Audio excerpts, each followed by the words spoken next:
This figure is showing us how we can use the process of PCR, or the polymerase chain reaction, to make lots of copies of a short tandem repeat. The idea being this: within the genome, there is probably only one region where a particular STR is found. So if I want to further examine that STR, I've got a problem. And that problem is I basically have a needle in a haystack. I have one copy of this STR with all the other genetic information that is there. So what we do is we use the polymerase chain reaction as a means to amplify or dramatically increase the number of copies of this particular STR region until basically what we have is a pile of needles with a little bit of hay in it.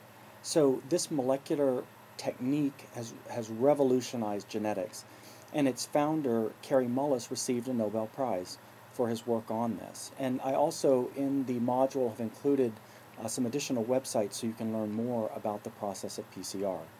PCR has three phases: the denaturation, the primer annealing, and the extension, which is when the new DNA is made.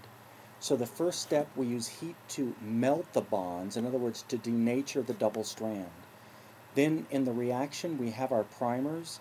The primers are complementary to regions of the DNA that flank the STR, so that we're only amplifying what we're interested in. One primer is called the forward primer, the other primer is called the reverse primer.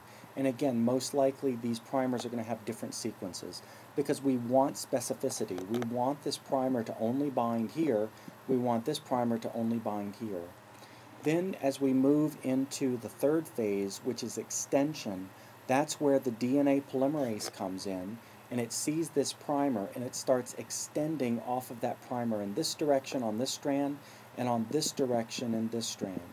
So what you end up doing in your first round of PCR is you've made one copy of this STR region. Now, in and of itself, now I've got two needles in a haystack.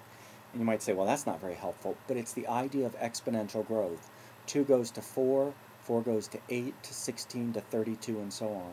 And so after 20 cycles of PCR, you have over 1 million copies of a particular strand of DNA. So that's where the power of PCR lies, is in the exponential growth in the number of copies that are available. So you continue to repeat these cycles of denaturation, primer annealing, or the primer actually binds to the DNA on the basis of complementarity, and extension.